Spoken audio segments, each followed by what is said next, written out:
Strechu máme vyčištenú s vapkou, prebrusenú. Dáme antikorozný základ tam, kde je hrza.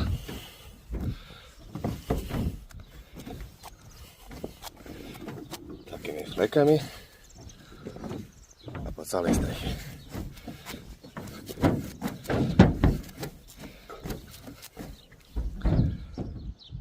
A potom pôjde asfaltohliníková streborná farba.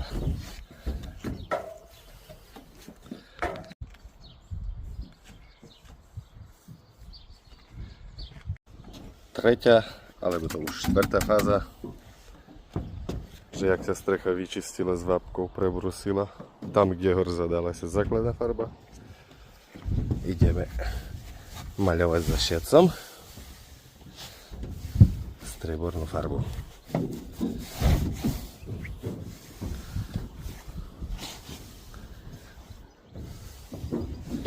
Šietec veľmi dobre nanáša túto farbu.